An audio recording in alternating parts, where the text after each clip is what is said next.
Yes, 1, 2.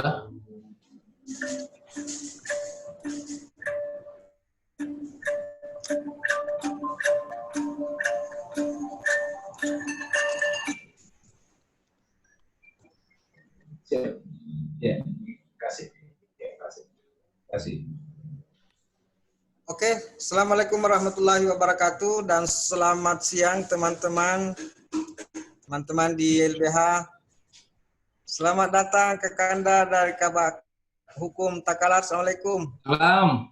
Ya, Pak Said, kita juga lagi tunggu-tunggu ini ke Ketua Bapemperda DPRD Provinsi Sulawesi Selatan. Dan saat ini kita sudah live di Facebook di YouTube Tribun Timur dan di Facebook Tribun Timur.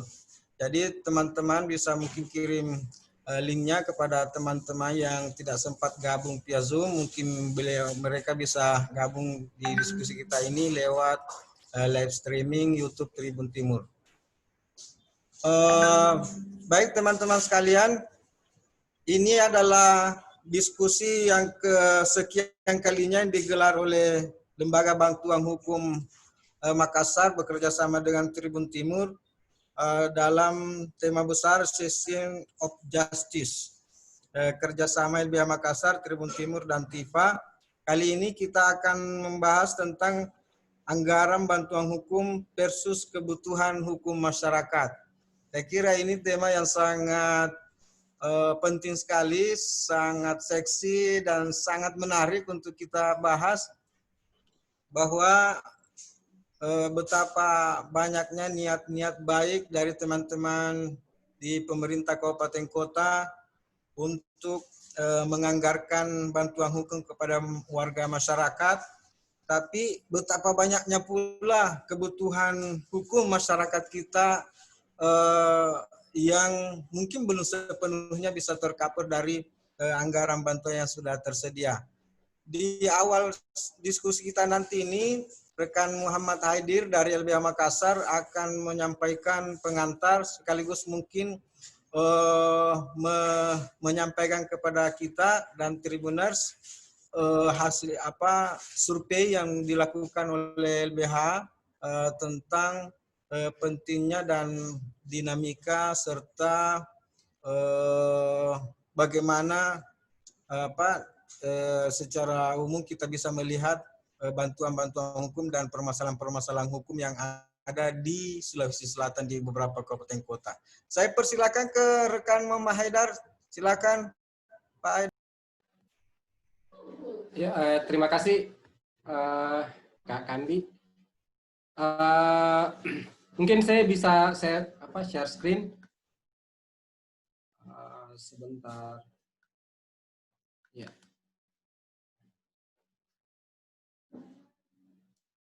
Ya, screen saya sudah bisa dilihat.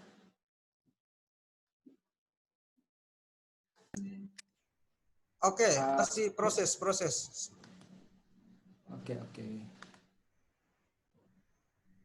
Oke, sudah. Ya, silakan lanjut Pak Haidar. Baik.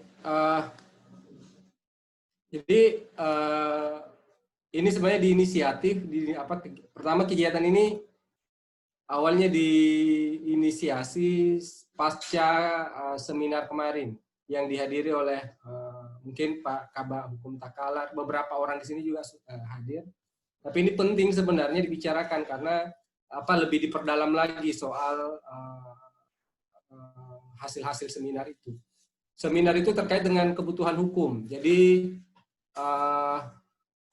di tahun 2019 itu pernah IJRS, di tahun 2019 IJRS sudah pernah melakukan survei di 2 provinsi sebenarnya, di Lampung dan di Sulawesi Selatan.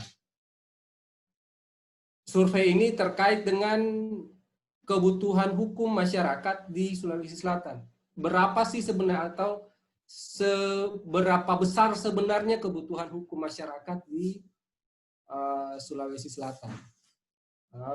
Pemaparannya sih sebenarnya tidak akan lengkap karena akan lebih banyak nantinya akan sebenarnya lihat saja sebenarnya ada bisa pemaparan lebih lengkap sebenarnya sudah dipaparkan sendiri oleh teman-teman dari IJRS di seminar itu. Hanya saya cuma mau sampaikan gini bahwa pertama kebutuhan hukum masyarakat di Sulsel itu ternyata itu tinggi. Jadi survei ini mensurvei 1.200 orang di 3 kabupaten kota, yaitu Makassar, Takalar, dan Sinjai. Jadi masing-masing kabupaten kota itu ada sekitar 300 orang yang disurvei. Nah, hasil surveinya itu menunjukkan bahwa di Sulawesi Selatan ada 77,20% orang yang pernah mengalami masalah hukum. Dari 1.200 itu, 1.200 orang di Sulawesi Selatan itu yang disurvei, itu ada sekitar 77,20% dari mereka yang pernah mengalami persoalan hukum, dan 22% itu tidak mengalami. Nah, hitungannya ada hitungan per kotanya, per kota kabupatennya ada di bawah. Itu yang paling tinggi itu ada di Kabupaten Takalar, kemudian Makassar, kemudian yang paling rendah adalah di Sinjai. Di Takalar itu bahkan hampir 100% ya, 92,25% orang di Takalar dari 300 orang yang disurvei itu ada 92,25% menjawab pernah mengalami persoalan hukum. Nah, kemudian bagaimana mereka menilai persoalan hukum itu? Di hasil survei IJRS ini itu kelihatan bahwa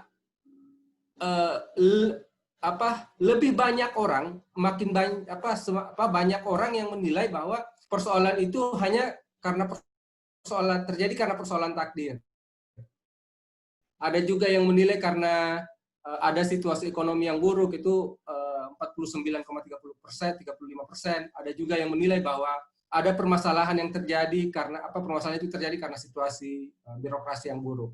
Nah, kemudian nah ini yang menarik karena terkait dengan tindakan mereka. Dari yang pernah mengalami persoalan hukum tadi sekitar 77,20%, itu mengaku pernah menceritakan. Jadi ada sekitar 84% orang itu dari 77% tadi, 77% tadi itu pernah menceritakan persoalannya ke orang lain. Nah, persoalannya ternyata mereka menceritakannya itu lebih besar kepada anggota keluarga dalam satu rumah. Itu sekitar 75%. Ada sekitar 75%, 75% yang menceritakan persoalan itu hanya kepada orang dalam satu rumah. Curhat-curhat. Ya, curhat-curhat seperti itu. Ada yang menceritakan kepada anggota keluarga yang tidak tinggal dalam satu rumah, kepada tetangga. Nah, selanjutnya ini menunjukkan apa? Ini sebenarnya menunjukkan terkait dengan kesadaran hukumnya masyarakat di Sulawesi Selatan. Bahwa ternyata masyarakat Sulawesi Selatan ini memiliki kesadaran hukum yang masih bisa dibilang belum memadai. Karena ada persoalan hukum kemudian tidak diceritakan atau dibawa ke orang yang lebih memahami persoalan hukum. Nah, sebenarnya ada satu hasilnya juga soal bagaimana mereka menyelesaikan perkara. Saya tidak tampilkan di sini. Mereka kalau lihat hasil itu lebih besar dari mereka ini yang disurvei itu menyelesaikannya secara kekeluargaan.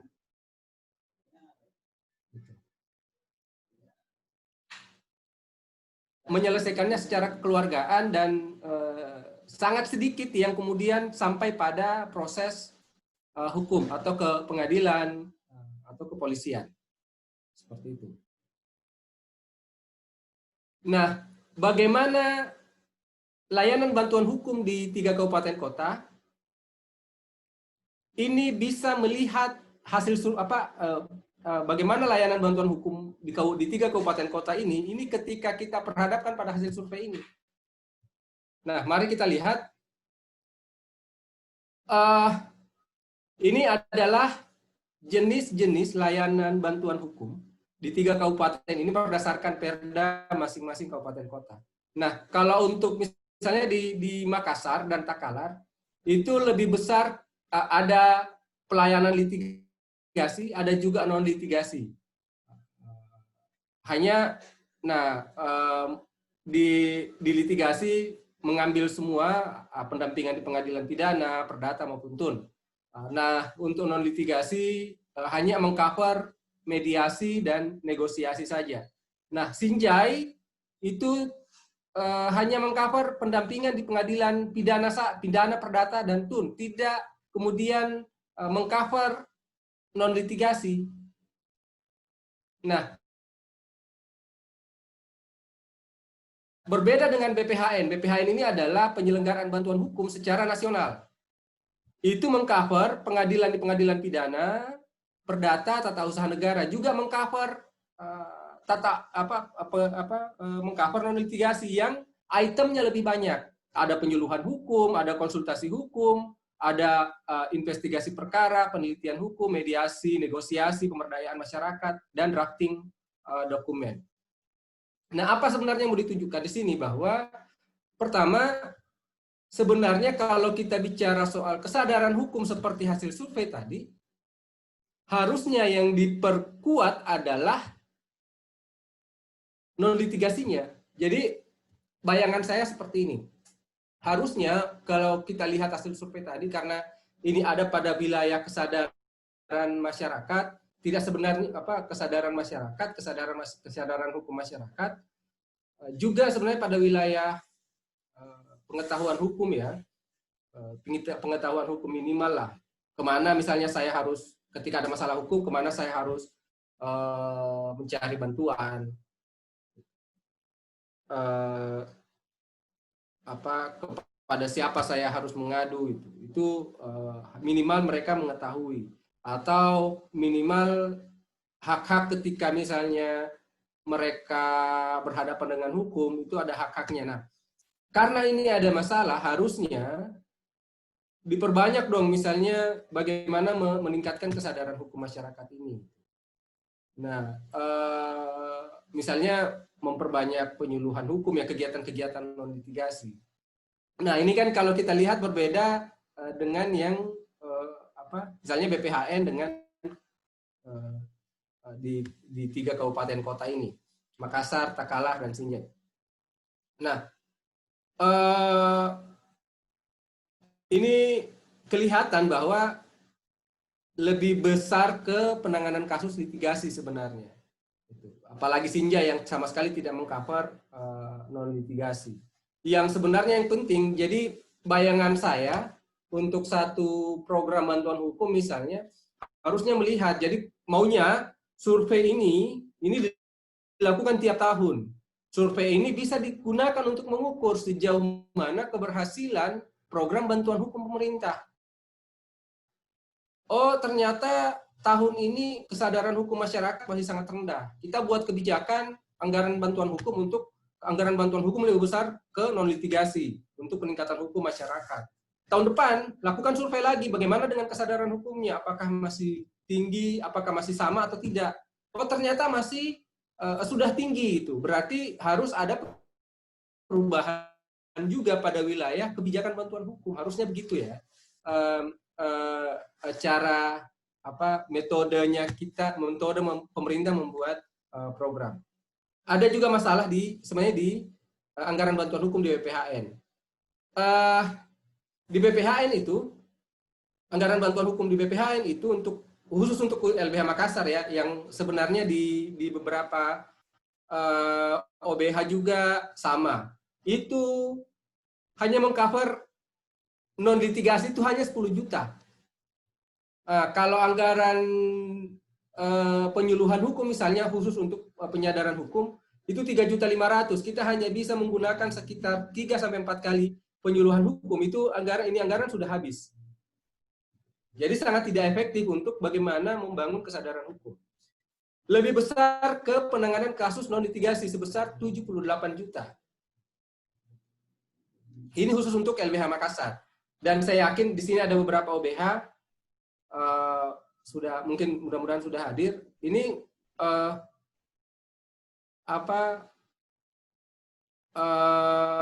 menunjukkan ada ketimpangan antara, seperti judul yang kita angkat hari ini, ada ketimpangan antara masyarakat butuh apa tentang bantuan hukum ini dan kemudian dikasih apa. Jadi tidak nyambung. Ada persoalan pada kesadaran hukum masyarakat, tapi kemudian diperbesar tidak pada peningkatan kesadaran hukumnya, tapi pada wilayah penanganan kasusnya. Jadi di hulu yang ditangani, di hilir yang ditangani, jadinya tapi di hulu tidak ditangani. Akhirnya OBH yang ada hanya sebatas sama dengan pemadam kebakaran. Seperti itu. Nah, rekomendasi karena sudah terlanjur misalnya BPHN menganggarkan seperti ini, kemudian mungkin saya mau kasih juga rekomendasi mungkin ini yang terakhir. Karena sudah terlanjur ya BPHN bikin anggaran yang sudah seperti itu, dan ini sangat sulit. Beberapa kali kita kemudian memberikan saran untuk misalnya menambah anggaran untuk non-litigasi, tapi juga tetap diberikan sama. Apa boleh buat saat ini yang berjalan adalah perda-perda yang seperti itu, ya kita jalankan saja dulu, sembari mungkin baru memikirkan bagaimana mengubah dan menambah kegiatan-kegiatan non-litigasi. Nah, sembari memikirkan itu, karena kita berpikir soal kesadaran hukum masyarakat, maka mungkin ada peluang lain di luar di luar itu gitu. Ada peluang pendanaan lain di luar pendanaan itu. Pendanaan melalui perda. Beberapa sih misalnya ada bisa kita gunakan peluang menggunakan hibah APBD, kemudian kita juga bisa melihat ada peluang dana CSR, bahkan ada juga mungkin kita sampai pada bantuan hukum di desa itu, bantuan hukum khusus untuk masyarakat desa itu melalui dana desa. Nah, ini untuk kegiatan-kegiatan non-litigasi, karena sebenarnya kegiatan litigasi bisa di-cover melalui perda-perda bantuan hukum. Meskipun mungkin untuk hal-hal yang lain seperti kasus-kasus perempuan anak ini perlu juga dipikirkan di perda. Kemudian tentunya ini kerja panjang mendorong perubahan anggaran di BPHN, juga mungkin penting juga terus mendorong perubahan perda bantuan hukum di kabupaten kota, di 3 kabupaten kota. Dan yang paling penting adalah mendorong perda bantuan hukum di provinsi, biar misalnya kalau tidak di cover di kota kan masih bisa kemudian ada cover di provinsi. Ya, mungkin sebagai pengantar itu saja mungkin Kak Kambi. Terima kasih. Assalamualaikum warahmatullahi wabarakatuh. Salam. Ya, jadi teman-teman tadi kita sudah mendengar pemaparan dari Pak Aidir, survei yang dilakukan ternyata di 3 kabupaten kota ya, Makassar, Sinjai, Takalar. Saya kira tadi seluruh Sulawesi Selatan dan sempat kaget kok Takalar juara 1 ini, Pak. Mungkin perlu kita dengar dari Pak Sai dulu ya, Pak Aidir ya, dari Kakanda bagian hukum Takalar. apa sebenarnya yang terjadi di sana. Kenapa tinggi sekali sampai 99%? Apakah karena orang Takalar terlalu terbuka, lebih terbuka dibanding orang Makassar, sehingga surveyor dari teman-teman LBH lebih menemukan banyak kasus di sana? Karena bisa saya sebenarnya banyak kasus, cuma tidak mau disebutkan, misalnya saya kan seperti itu. Silakan dari Kak Kanda dari bagian hukum Takalar.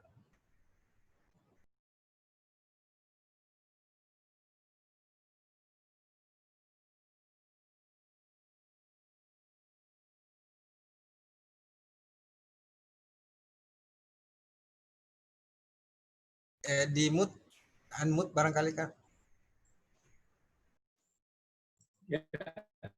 Ya. Tes 1 2. Udah? Oke, siap Kak, lanjut Kak.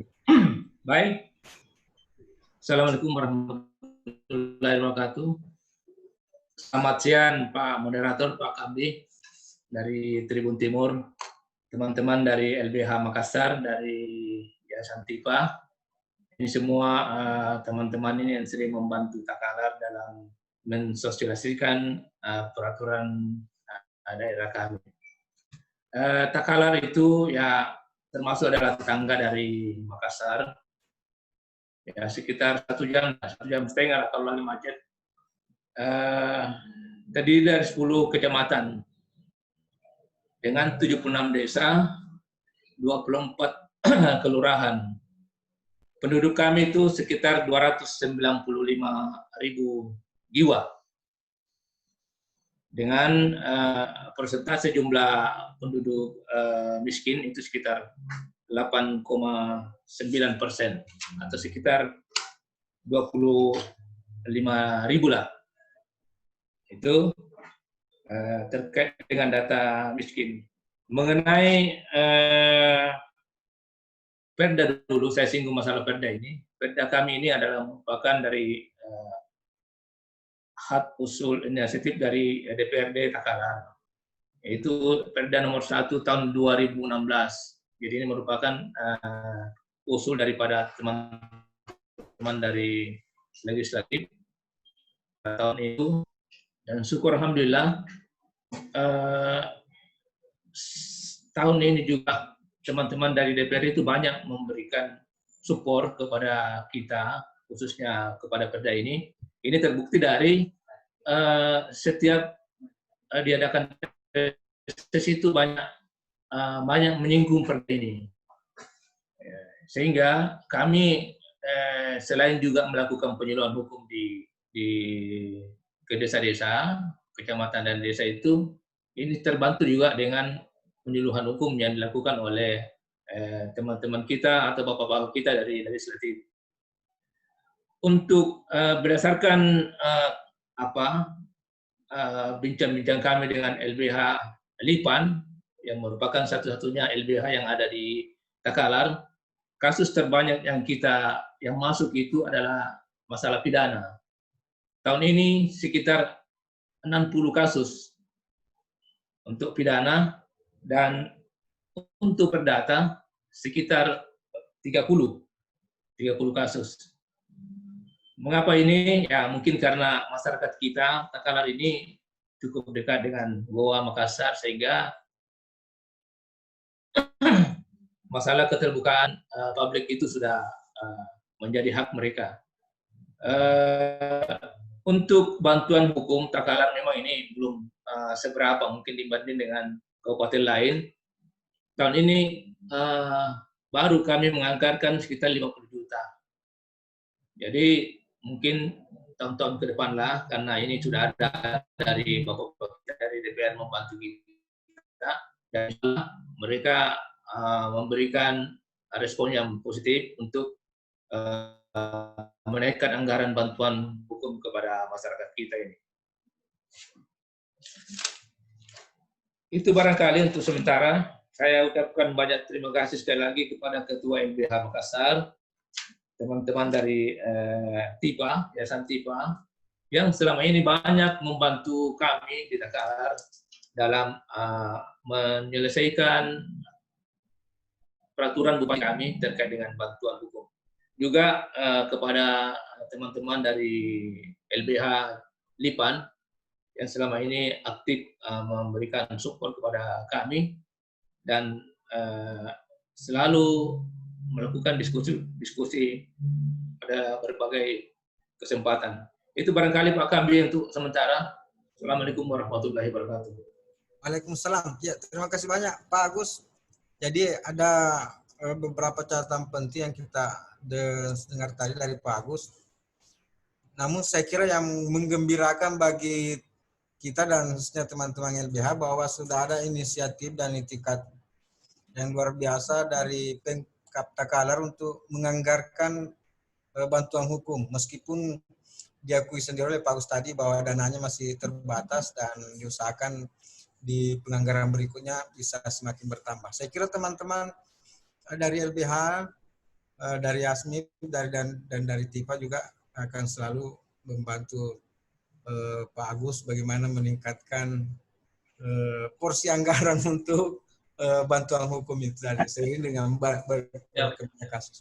Apalagi ini Pak Agus, gubernur kita ini pada Oktober nanti itu akan memulai pembangunan jalan tol Makassar ke Takalar. Jadi saya kira ini banyak sekali nanti permasalahan hukum yang kita hadapi nanti. Ada juga di sana proyek besar yang sedang direncanakan pemerintah Provinsi Sulawesi Selatan, itu kawasan industri Takalar. Saya kira ini sangat membutuhkan kerja-kerja. Ini adalah proyek yang besar ini. Dari jalan tol itu akan nanti mulai 3 Lesong ke Takalar, dan untuk KBN ini ada di Kecamatan Mangarabomban. Yang memang dalam penyelesaian masalah khususnya masalah kesana ini kita mungkin ke depannya akan banyak menghadapi ini, dan sekarang teman-teman dari LBH Lipan itu akan proaktif membantu kita, membantu masyarakat kita dalam melakukan mediasi kepada masyarakat. Ya, saya kira ya utamanya mungkin pendekatan persuasif ke masyarakat. Mungkin dari sejak dini ini sudah disampaikan ke masyarakat bahwa keadaan nanti seperti ini, supaya tidak berlarut nanti proses pembebasan lahannya seperti lahan jalur kereta api yang sampai sekarang masih sudah sampai 3 tahun ini masih berlarut-larut, sampai harus ada keluar ancaman dari Dirjen Perkereta Apian untuk menarik kembali proyek ini kalau pembebasan lahannya tidak segera clear. Oke, saya kira teman-teman masih ada Pak Agus yang mau disampaikan sebelum kita sampaikan ke. Jadi kami juga sedang dalam proses pembayaran tanah untuk proyek strategis nasional Bendungan Pamukulu, dan ini dibantu juga dari teman-teman LBH Lipan ini, bagaimana masyarakat di sana, karena ini ada terletak di Pulau Bangking Utara, di Desa Kalikokmara dan Kokmara itu, dan insya Allah kalau ini bendungan akan selesai, akan mengairi seluruh persawahan khususnya yang ada di Takalar ini. Kita harapkan permasalahan tanah yang ada di sana, insya Allah dapat kita selesaikan dengan baik dengan bantuan dari teman-teman dari LBH. Terima kasih. Ya, terima kasih banyak Pak Agus. Mungkin bisa tetap standby karena sudah ada juga beberapa Tribuners yang menyaksikan langsung acara kita ini di YouTube Tribun Timur dan di Facebook Tribun Timur, dan kita juga sudah mengundang mereka untuk mengajukan pertanyaan jika ada hal yang perlu dipertanyakan di diskusi kita ini. Mungkin ke Ibu Rosniati Asis dari Yasmin. Ya, silakan. Ya, Pak Kambi. Ya. Tabe. Terima kasih teman-teman LBH Makassar, Yayasan TIPA dan Tribun Timur yang telah memfasilitasi pertemuan kita pada kesempatan ini. Tadi sebenarnya dari proses diskusi sebelumnya kita sudah mendapatkan informasi termasuk tadi yang dirumuskan oleh Pak Hedir ya, yang disampaikan oleh Pak Hedir bahwa ternyata kebutuhan masyarakat itu terkait dengan pendampingan hukum itu sangat luar biasa. Dan ini sebenarnya sama halnya dengan kebutuhan untuk sektor yang lainnya. Ini mungkin yang perlu disamakan dulu. Kita punya pemahaman ya bahwa kebutuhan terkait dengan pendampingan hukum ini sama saja dengan kebutuhan atas pendidikan, kebutuhan juga dengan sektor yang lainnya. Nah, kalau kami sebenarnya di proses sebelumnya kami sudah pernah memperlihatkan bagaimana alokasi anggaran yang ada di pemerintah Provinsi Sulawesi Selatan. Dan kalau berbicara bantuan kepada lembaga masyarakat, sebenarnya ini peluangnya sangat besar, Pak Kambi. Karena kalau kita melihat untuk bantuan, maaf, kebetulan kami punya data terkait dengan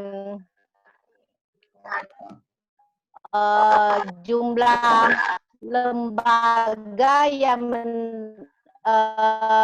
yang ada namanya di pos belanja hibah asasi kemasyarakatan. Itu ternyata sebelum refocusing ada sekitar 84 organisasi atau lembaga kemasyarakatan yang tertuang namanya di APBD Provinsi Sulawesi Selatan. Itu di berbagai sektor. Ada memang sebagian besar di sektor pendidikan, tetapi ada juga di organisasi keagamaan, kemudian ada juga organisasi terkait dengan untuk mahasiswa, ada juga, kemudian demikian juga yang bergerak di bidang kesenian. Cuma memang kami melihat di sini yang bantuan hibah untuk organisasi terkait dengan isu hukum ternyata memang belum ada sama sekali. Jadi sebenarnya organisasi kemasyarakatan yang bergerak di isu bantuan hukum sebenarnya punya hak yang sama juga dengan organisasi yang saya sebutkan tadi. Jadi ini ruang ini sebenarnya ada jika misalnya memang kita ingin menyelesaikan seperti tadi yang disampaikan oleh Pak Hedir. Pak Hedir tadi menyampaikan sebenarnya ada permasalahan yang sangat penting untuk diselesaikan. Jadi persoalan hukum itu tidak bisa hanya diselesaikan di hilirnya, tapi bagaimana diselesaikan dari hulu ke hilir. Nah, hulunya apa? Di aspek pencegahannya, pendidikan gimana? Nah, mungkin memang yang sangat lemah. Selanjutnya ada sebenarnya juga ruang yang bisa dilakukan oleh pemerintah Provinsi Sulawesi Selatan untuk memastikan bagaimana alokasi bantuan anggaran bantuan hukum ini tanpa maksud saya sesuai dengan aturan yang ada. Sekarang ini juga ada namanya swakelola tipe 3, Pak Kambi. Ada swakelola tipe 3. Jadi kalau misalnya teman-teman yang yang ada di OPD tidak memiliki misalnya kemampuan atau sumber daya yang memadai untuk melaksanakan pendidikan hukum bagi masyarakat, misalnya sulit untuk menjangkau sampai ke pelosok-pelosok pedesaan, ke daerah-daerah terpencil, ini sebenarnya bisa bekerja sama dengan organisasi kemasyarakatan yang bergerak di isu hukum, dan itu dimungkinkan seperti yang saya sebutkan tadi, berdasarkan Perpres 16 tahun 2008, itu sudah ada terkait dengan pengadaan barang jasa, swakelola tipe 3. Jadi ini sebenarnya ada banyak ruang yang bisa dilakukan dengan tetap mengacu pada koridor pengelolaan keuangan daerah. Seperti itu Pak Kambi untuk sementara. Oke, siap. Ya. Oh ya, saya tambahkan tadi organisasi kemasyarakatan tadi itu yang dapat bantuan di APBD tahun 2020 sebelum refocusing ya, itu ada sekitar 84 organisasi Pak Kambi. Semuanya itu bisa dikerjasamakan dengan pemerintah kabupaten kota, enggak, ini yang provinsi punya. Oh, provinsi. Ya, tetapi tadi itu yang slot anggaran yang saya sebutkan tadi, maksudnya sumber pendanaan yang saya sebutkan tadi itu bisa juga di kabupaten kota gitu. Bisa melalui dana hibah atau bisa juga melalui swakelola tipe 3 melalui pengadaan barang dan jasa. Ya. Jadi aturannya sudah ada. Jadi tidak perlu khawatir, jangan sampai misalnya mereka mengatakan nanti kami melanggar aturan, saya rasa itu tidak perlu khawatir karena itu sudah jelas aturannya. Ya, gitu Pak kan yang menjadi hantu di teman-teman pemerintah kabupaten kota itu anggaran itu. Ya, jadi kalau misalnya contoh mereka mau ada paket, ada kegiatan terkait dengan pendidikan hukum bagi masyarakat dan itu bisa dibuatkan dalam satu paket, kemudian bisa dikerjakan oleh organisasi kemasyarakatan, jadi pilihannya nanti itu melalui swakelola tipe 3. Pertanggungjawabannya nanti melalui organisasi kemasyarakatan itu gitu. Jadi pemerintah baik provinsi maupun kabupaten misalnya yang memilih jalur itu tinggal nanti melakukan monitoring dan evaluasi dan melihat hasilnya seperti apa gitu, pertanggungjawabannya seperti apa dari organisasi kemasyarakatan. Oh, itu ada jalannya itu bagus. Mungkin ya bagus kalau misalnya Takalar bisa konsultasi langsung ke Bu Rosnari lagi nanti. Iya bisa tuh Pak. Iya. Kalau untuk penambahan anggaran, kira-kira trik-trik apa yang bisa dilakukan oleh teman-teman di bagian hukum Takalar, Bu Ros? Ya, sebenarnya begini, intinya kan tadi seperti yang disampaikan oleh Pak Hedir, bahwa kalau misalnya teman-teman dari misalnya di bagian hukum bisa menyusun perencanaan penganggaran dengan tepat berdasarkan analisis yang tepat juga, tentunya berdasarkan data, fakta-fakta yang ada di lapangan. Ini kan tinggal bagaimana kita meyakinkan tim anggaran dan DPRD, seperti itu. Jadi kalau misalnya kita bisa memperlihatkan bahwa oh ternyata situasi kebutuhan masyarakat seperti ini dan target yang mau dicapai juga jelas, saya rasa lebih mudah kok kita bisa meyakinkan mereka bahwa bagian hukum membutuhkan anggaran sekian misalnya, seperti itu Pak. Cuma memang kayak menjadi persoalan ya kalau misalnya penyusunan anggarannya itu tidak berbasis data, karena kita pasti tidak bisa sulit meyakinkan mereka gitu. Kalau ada data seperti tadi itu misalnya di Takalar ada sampai 90% itu, saya kira ada alasannya cukup kuat ya untuk minta ke teman-teman DPR meningkatkan anggarannya. Betul, iya. Apakah ada estimasi persentasenya, Bu Ros? Yang ideal, estimasi persentase misalnya sekian persen idealnya? Iya, sebenarnya kan ini tidak ada idealnya seberapa persen begitu, tetapi itu tergantung bagaimana kebutuhan, berapa sih kebutuhan yang berdasarkan dokumen perencanaan yang disusun, tetapi memang kan pasti juga akan mempertimbangkan kebutuhan yang lainnya yang mungkin juga prioritas, tetapi yang penting penyusunan anggaran itu adalah rasional dan memang juga tepat sasaran seperti itu. Jadi kita tidak melihat bahwa berapa persen, tetapi berapa besar kebutuhan dari masyarakat. Oke, ya. Terima kasih banyak, Bu Ros. Nanti kalau ada masukan lagi langsung saja. Ya. Ya, siap, Pak. Saya mengundang teman dari bagian hukum pemerintah Kota Makassar. Kalau misalnya sudah ada yang siap untuk menyampaikan persoalan yang ada, karena kita lihat tadi hasil survei Makassar juga ya sudah pasti akan juga menonjol di permasalahan hukumnya. Apa sudah ada teman dari bagian hukum Makassar? Belum ada Kak. Terakhir saya sudah konfirmasi tapi belum join, saya lihat Kak. Oke. Ya. Kalau begitu kita ke Ibu Rosniati Sain. Ya. Bagaimana Bunda bisa mencermati persoalan yang dihadapi terutama di teman-teman di bagian hukum di pemerintah kabupaten kota terkait dengan permasalahan hukum yang ada di wilayah masing-masing. Silakan Ibu Ros.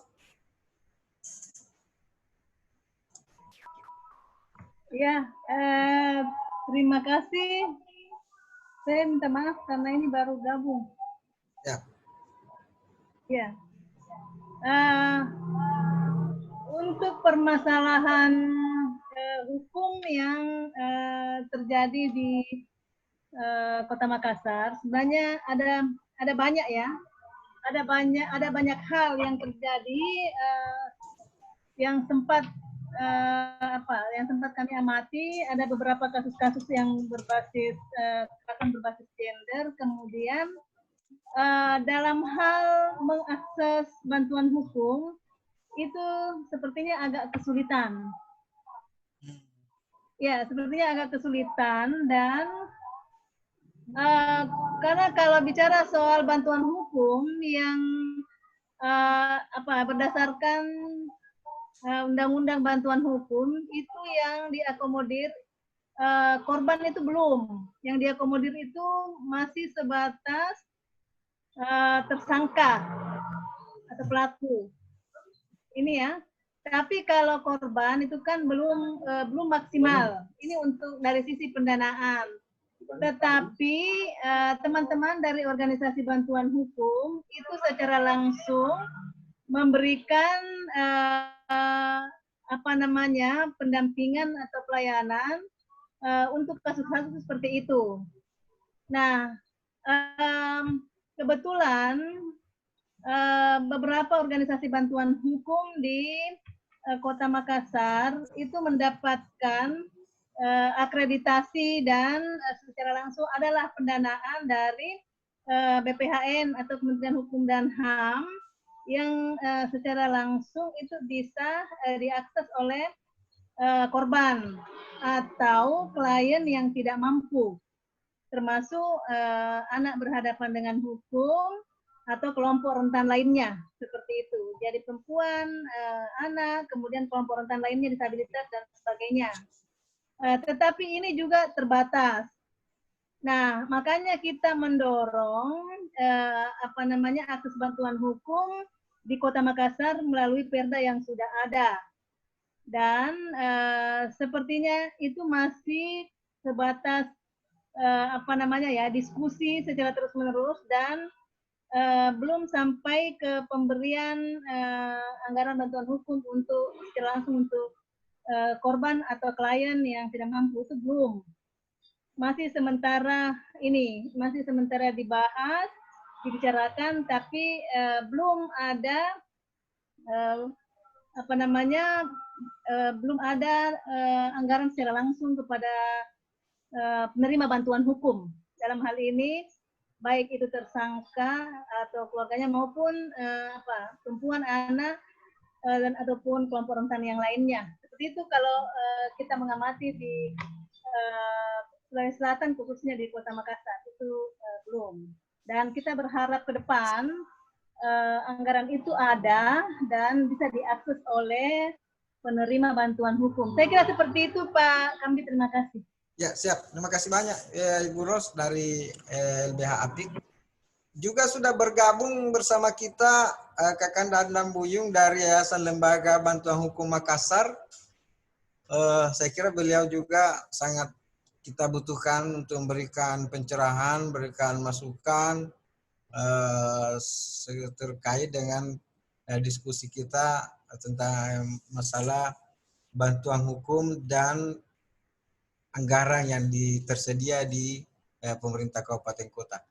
Silakan Pak Adnan.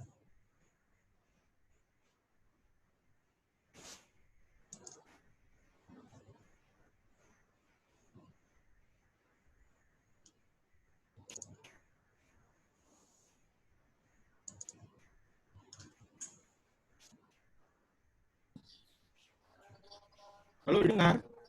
Halo? Dengar ya? Bang Kamdi, dengar Bang Kamdi? Ya, siap. Lanjut Bang. Oke, jaringan tidak bagus. Jadi begini, pengalaman kita, memang apa yang dikatakan oleh Bu Ros itu hampir semua lembaga yang berdomisili di Makassar itu sudah, saya kira belum terkena MOU ya, belum ada peresmian MOU dengan pemerintah Kota Makassar. Namun selama ini kita hanya bekerja sama dengan Kementerian Hukum dan HAM melalui BPHN. Nah, itu ada politik anggaran ada di sana. Lalu bagaimana dengan di Kota Makassar? Memang sudah ada perda, tapi realisasi pelaksanaan politik anggaran itu belum jalan. Karena yang saya tahu, program-program bantuan hukum itu sebenarnya dilakukan oleh bagian hukum itu sendiri itu. Dia yang melaksanakan kegiatan baik sifatnya litigasi maupun non-litigasi dengan menggunakan anggaran melalui kabak hukum. Ya. Itu yang saya tahu. Lalu bagaimana dengan penggunaan anggaran untuk teman-teman yang sudah terverifikasi atau tepatnya lembaga-lembaga bantuan hukum yang berdomisili di Makassar yang sudah terverifikasi dan terakreditasi? Pengalaman saya sudah dapat 6 perkara ya. 6 perkara dari Kabak Hukum. Saya langsung ditunjuk gitu. Tapi tidak pernah ada anggaran yang turun ke saya, tidak ada. Tidak ada. Memang itu tidak di-plot untuk jaringan sebagaimana BPHN ya, BPHN Kementerian Hukum dan HAM. Jadi belum ada. Jadi tetap kita laksanakan ya, tetap kita laksanakan meskipun tidak ada bantuan dana dari bagian hukum Kota Makassar. Tetap kita menjalankan, tapi itu kita siasati. Meskipun demikian, tetap kita untuk dana kita arahkan ke BPHN. Jadi kasus di bagian hukum, tapi pendanaannya kita bawa, kasus ini kita bawa ke BPHN karena memang tidak ada dana untuk dari Kabak Hukum ya. Nah, sekarang begini, bagaimana dengan Perda bantuan hukum terkait dengan anggaran ini? Ini yang menjadi rancu, ya kan? Karena yang saya lihat memang dana bantuan hukum di dalam bentuk Perda itu plek, artinya sama dengan yang dilakukan oleh Kementerian Hukum dan HAM. Tidak ada perubahan ya. Seharusnya Pemda ini memiliki diskresi. Dia memiliki diskresi untuk menganggarkan anggaran tanpa harus melihat besaran anggaran yang sudah diformatkan oleh Kementerian Hukum dan HAM. Kalau Kementerian Hukum dan HAM ya, itu tidak apa-apa dengan anggaran yang kecil. Misalnya satu perkara itu selesai 5 juta ya. Itu kecil, tidak apa-apa. Karena memang dia mendanai hampir 30 sekian provinsi yang ada di yang memiliki bantuan hukum, otomatis cukup besar kan dana itu. Jadi wajar. Nah, seharusnya Pemda itu memiliki diskresi untuk lebih sebenarnya. Lebih dari anggaran yang sudah ditetapkan oleh Kementerian Hukum dan HAM. Nah, sekarang terkait dengan diskresi atau immersion bahasa hukum tata negaranya ya, nanti bisa dari hukum tata negara nanti bisa menjelaskan. Kenapa Takalar Sinjai itu bisa membuat diskresi sendiri? Dalam artian tidak sama dengan yang ada di Perda, tidak ada di dalam Undang-Undang Bantuan Hukum. Artinya ada yang memiliki litigasi, ada yang tidak memiliki litigasi. Menurut saya itu adalah diskresi, ya kan? Tapi kenapa anggaran mereka tidak bisa melakukan kreatif, mengkreatifkan anggaran sehingga tidak sama gitu dengan anggaran yang ada di BPHN atau Kementerian Hukum dan HAM. Seharusnya dia bisa gitu kan. Karena jangkauan dia itu tidak terlalu luas, hanya menangani 15 kecamatan itu untuk Makassar. Dan yang saya hitung karena saya kesana hitung, itu tidak lebih dari 10 itu, tidak lebih dari 10 mungkin dalam 1 tahun perkara yang ditangani oleh Kabak Hukum di luar gugatan-gugatan ya. Jadi pemerintah Kota Makassar itu digugat oleh masyarakat, oleh siapapun, kemudian ditangani oleh Kabak Hukum, dan itu menggunakan anggaran bantuan hukum. Setahu saya begitu. Di luar perkara yang diserahkan kepada bantuan hukum yang tidak didanai oleh Kabak Hukum. Tapi kita maklumi karena memang ini belum ada MOU antara masyarakat kita dengan Pemkot. Kita tunggu saja kemudian mendesain berapa anggaran. Itu yang kedua. Lalu yang ketiga, soal politik anggaran, ya kan? Sebenarnya konsep yang ditawarkan itu menurut saya keliru itu, ya kan? Itu bukan pemberian sebenarnya itu. Itu dana yang diberikan kepada kita itu bukan pemberian, tapi merupakan ganti rugi dana yang sudah digunakan. Istilahnya itu rembes kalau menurut kita ya, Bang. Ya. Itu rembes. Kenapa saya katakan rembes? Katakan begini, dalam menangani perkara, setelah kita hitung-hitung, itu anggaran lebih dari 5 juta. Kita gunakan transport, kita gunakan makan, dan sebagainya. Ya kan? Kita gunakan fotokopi, itu kan dana kita sendiri. Itu dalam rates penanganan perkara itu ada yang selama 1 tahun lebih, kalau pidana itu 6 bulan. Itu hitung-hitungan kita menggunakan uang bensin, uang transport, uang grab, uang apa semua, makan dan sebagainya. Itu bahkan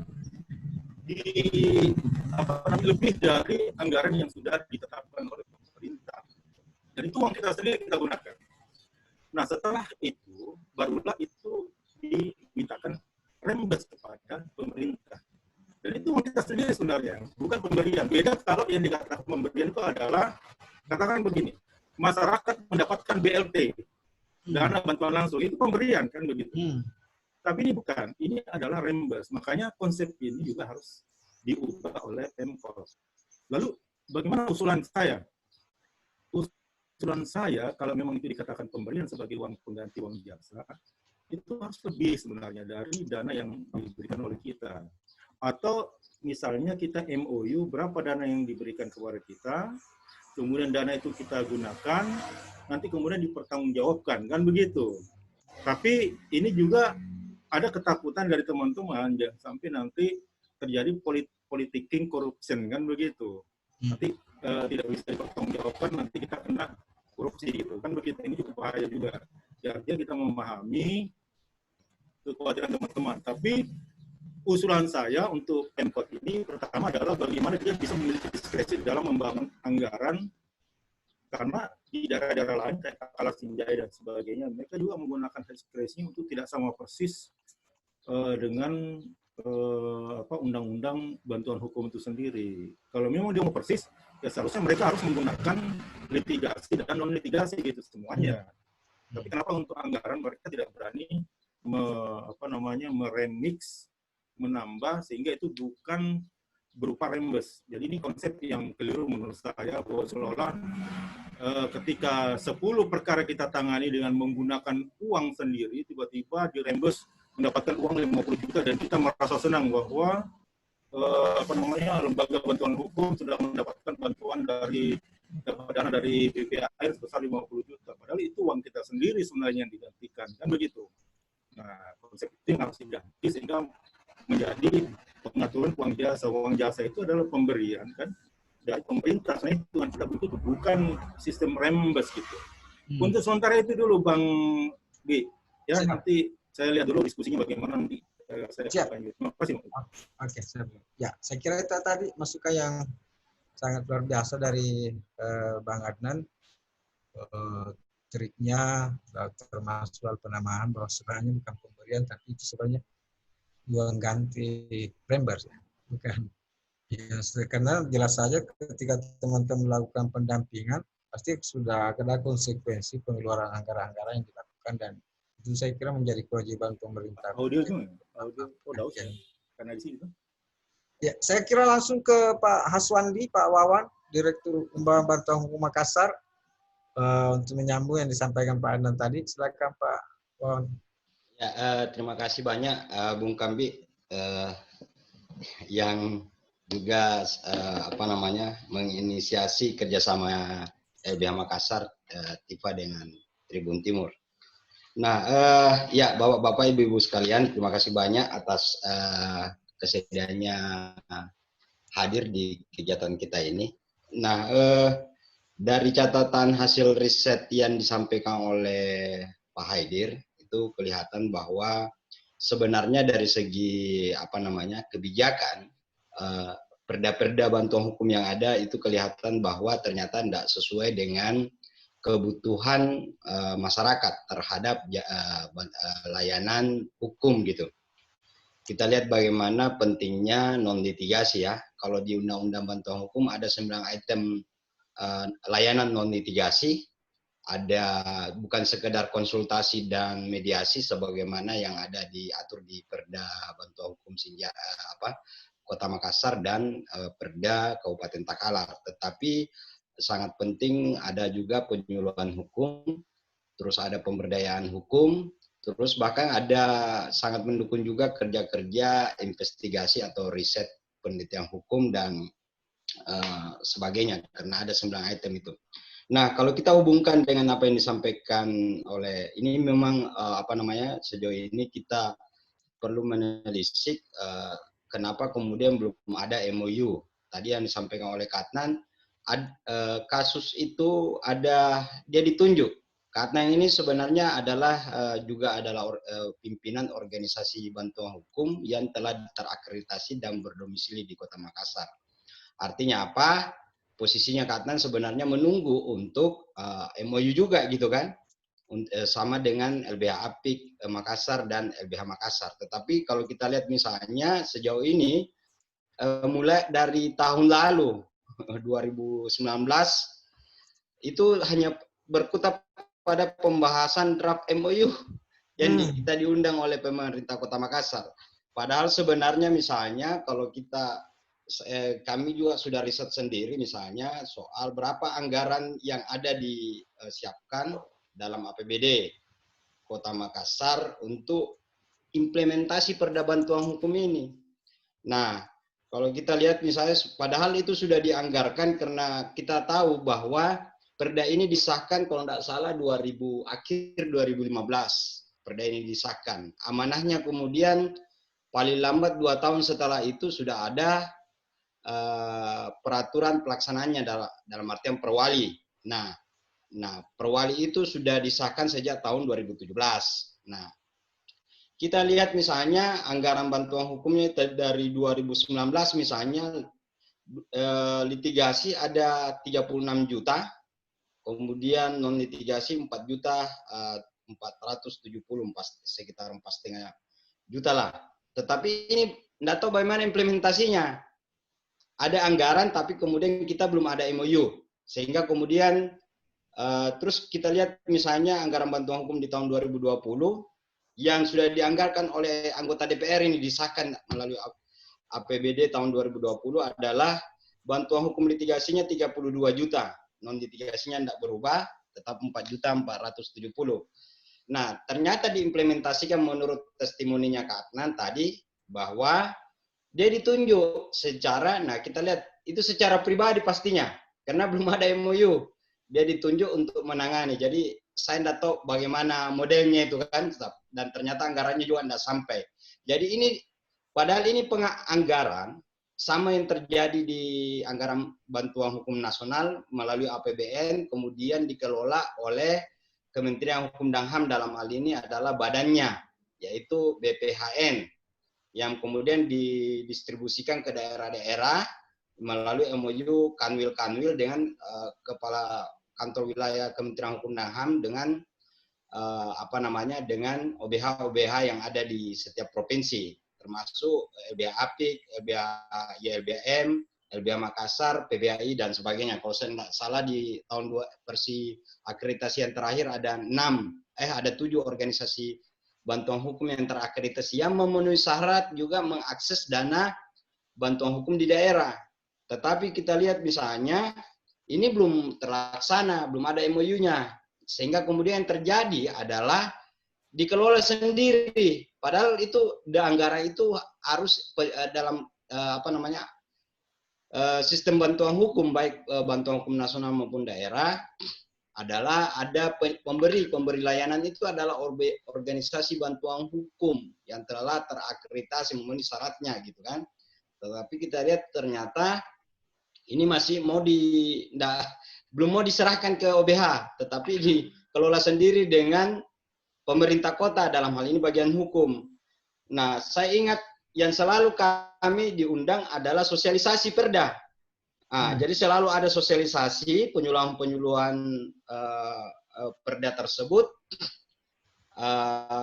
yang dilaksanakan oleh Pemda, kemudian kita menjadi narasumber. Ujung-ujungnya apa? Bahwa akhirnya ketika masyarakat Kota Makassar yang berhadapan dengan hukum itu ke arah akhirnya kalau ada masalahnya itu kemudian ke kami gitu, ke organisasi bantuan hukum, tanpa ada kontribusi apapun dari Pemda. Padahal ini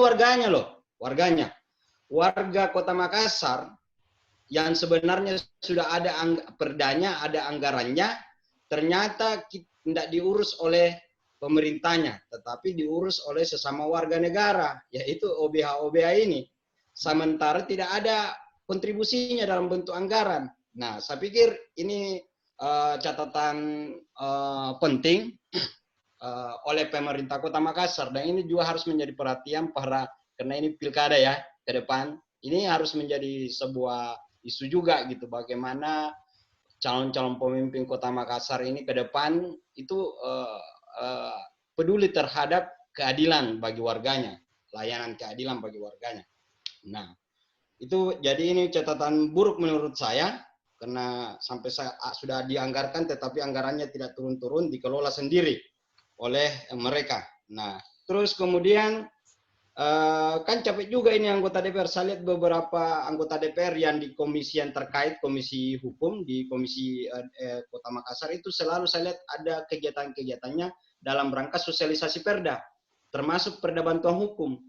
Nah, kalau kita lihat misalnya, ya dia sosialisasi, tapi kemudian tidak diberikan programnya gitu.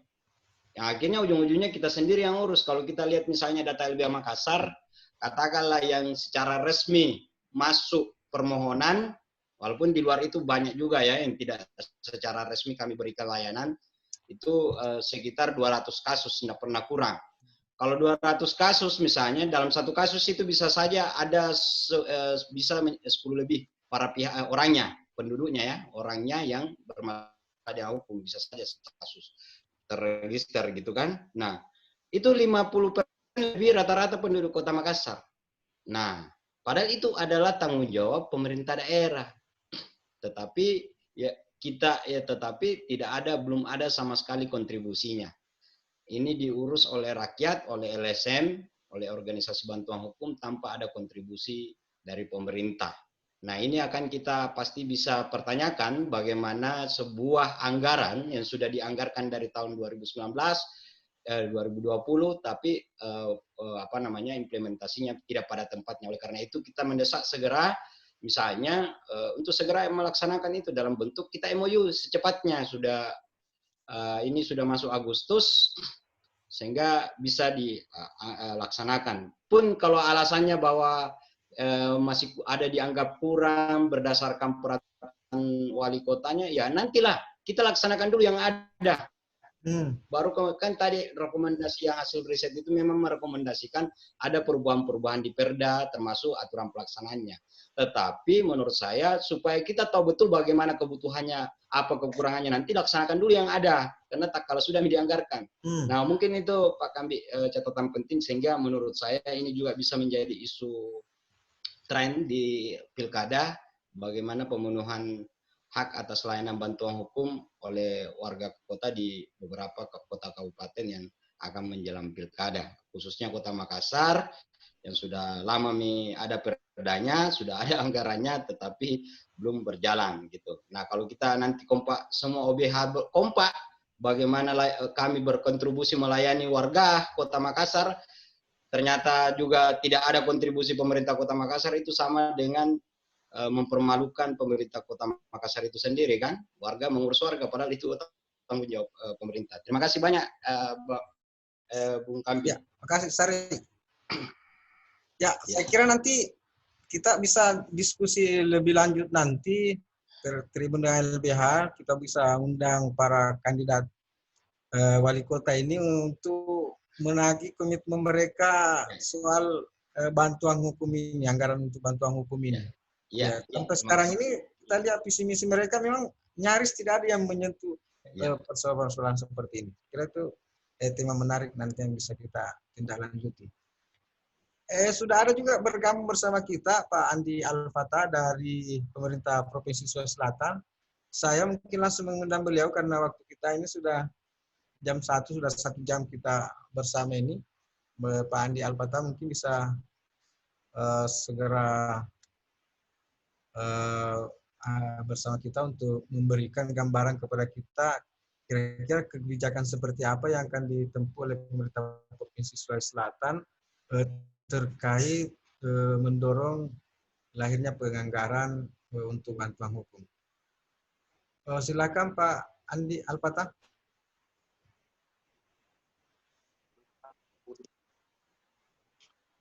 Ya, terima kasih Pak Kambi.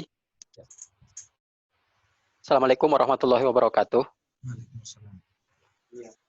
Bapak Ibu peserta diskusi yang sama kami hormati, alhamdulillah di siang hari ini kita bisa ikut serta dalam diskusi terkait penganggaran bantuan hukum.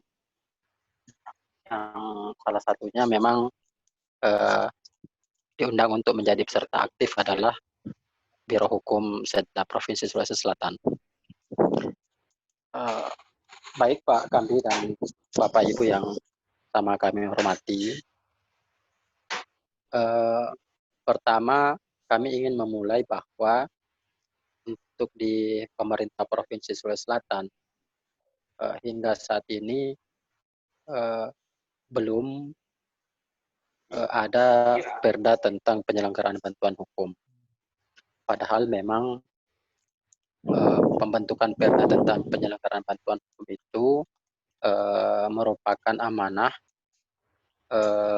atau memiliki dasar untuk pembentukannya melalui Undang-Undang tentang Bantuan Hukum di pasal 19 ayat 2. Dan saya ingin sekiranya perda tentang penyelenggaraan bantuan hukum di provinsi oleh pemerintah Provinsi Sulawesi Selatan itu sudah ada, tentu itu akan menjadi pintu untuk pengalokasian anggaran bantuan hukum bagi masyarakat miskin di provinsi. Untuk penganggaran itu sendiri sebenarnya Pak Kambi dan Bapak Ibu yang sama kami hormati, penganggaran untuk penyelenggaraan bantuan hukum memang itu tersedia pos untuk pengalokasian anggarannya. Dan kalau kita membuka, contohnya membuka pedoman penyusunan APBD tahun 2021, yaitu Permendagri nomor 64 tahun 2020, di lampiran Permendagri itu di poin 51 dapat ditemukan ketentuan bahwa pemerintah daerah dapat menganggarkan penyelenggaraan bantuan hukum sesuai ketentuan peraturan perundang-undangan. Nah, namun untuk penganggaran itu tentunya terlebih dahulu menurut kami harus ada peraturan daerah. Nah, dan di lingkup pemerintah Provinsi Selatan itu belum, dan menjadi pertimbangan untuk perencanaan pembentukannya di Propemperda nanti. Itu berdasarkan webinar yang juga dilaksanakan oleh YL LBH Makassar dan lembaga TIFA di beberapa waktu yang lalu.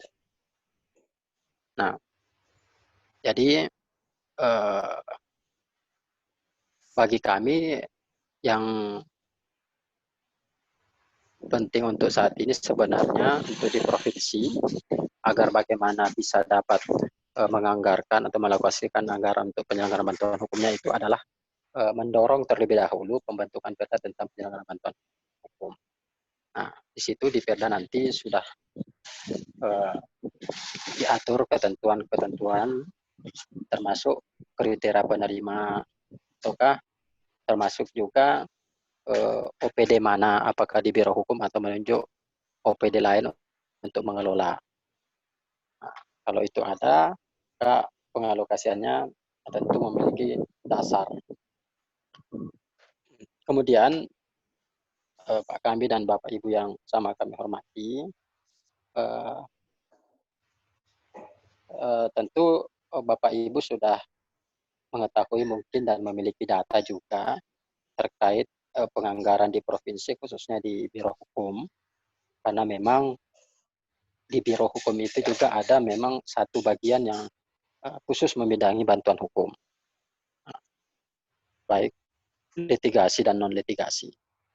Akan tetapi penganggaran yang ada di bagian hukum Biro Hukum Bantuan Hukum di bagian bantuan hukum Biro Hukum itu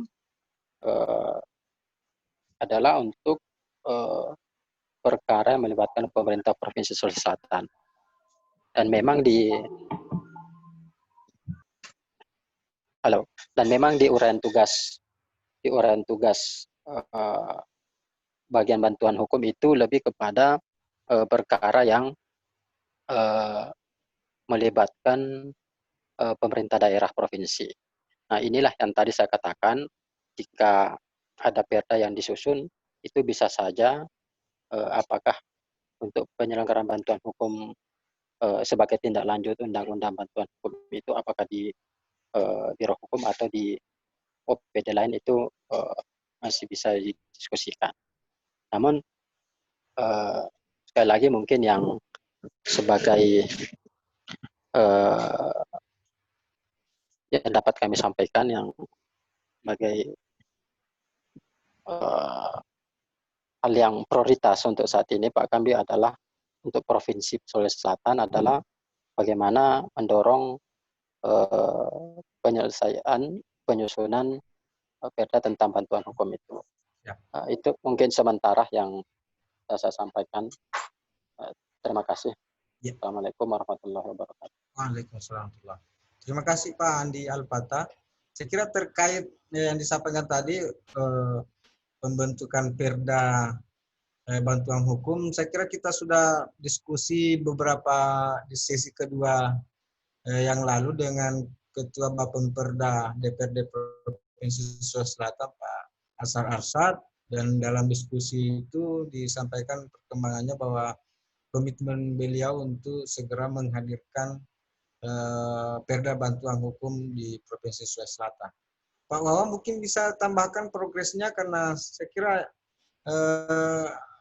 rencana ini salah satu yang dilibat mitra Bapemperda itu dari LBH Makassar. Mungkin bisa disampaikan progresnya sudah seperti apa, Pak Wawan?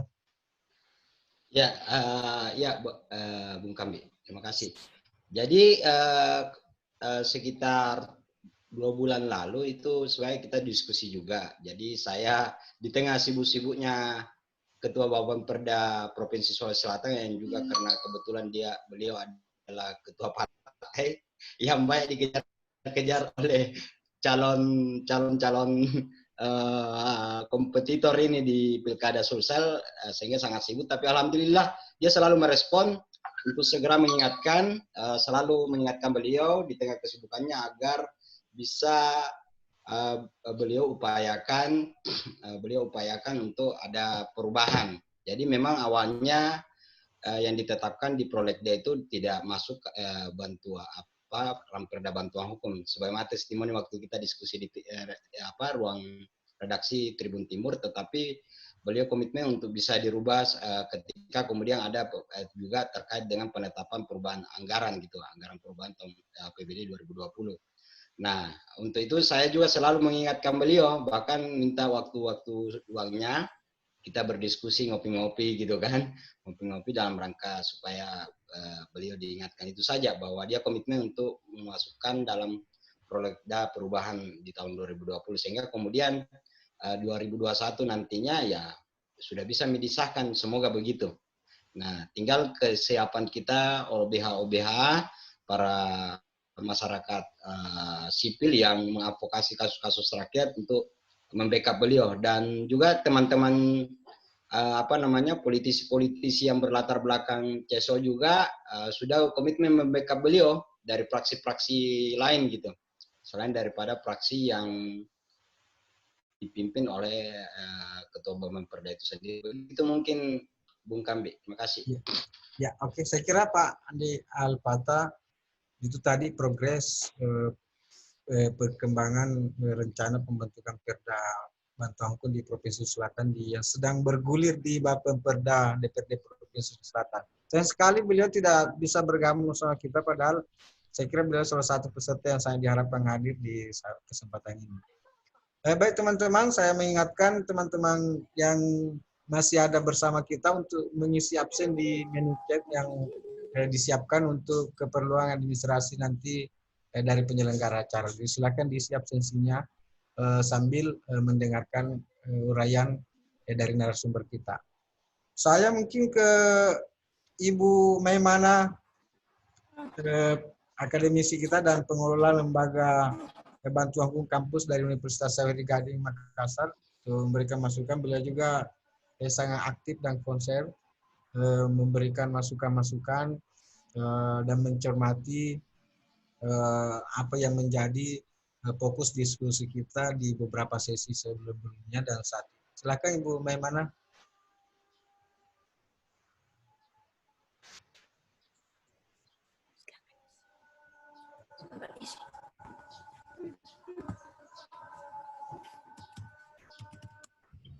Ya, oke, sudah nyambung. Ya, Assalamualaikum warahmatullahi wabarakatuh. Terima kasih Kak Kambi, terima kasih LBH Makassar, Kak Wawan, dan teman-teman semuanya. Maaf saya agak terganggu jaringan ini karena saya lagi di area yang di luar Makassar, jadi agak. Tapi suaranya bagus sekali, merdu sekali Bu. Ya. Iya Kak, saya dari beberapa pertemuan sebelumnya mengikuti sebelum corona ini pandemi masih bisa bertatap muka secara langsung, kemudian sekali mengikuti pada saat penjelasan hasil penelitian dari Universitas Indonesia kemarin terkait dengan anggaran, kebutuhan anggaran. Saya pikir kami sangat mengharapkan, sebenarnya kalau LKBH kami juga belum terakreditasi, jadi untuk mengakses dana juga belum memenuhi syarat, tapi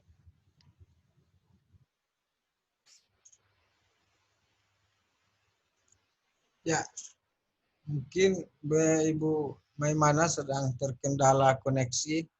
Jadi kita mungkin langsung bisa lanjut sebentar kalau koneksinya sudah oke. Saya langsung ke dulu ke Pak Rusdianto, Pak Radianto, LBH Lipan Takalar, tadi disebut-sebut oleh Pak Agus dari Kabah Hukum Takalar sebagai mitra yang sangat banyak membantu pemerintah Kabupaten Takalar dalam penyelesaian kasus hukum yang dialami oleh warga masyarakat di Takalar. Silakan Pak Radianto mungkin bisa share pengalaman-pengalamannya dan masukannya dalam tema diskusi kita pada kesempatan ini.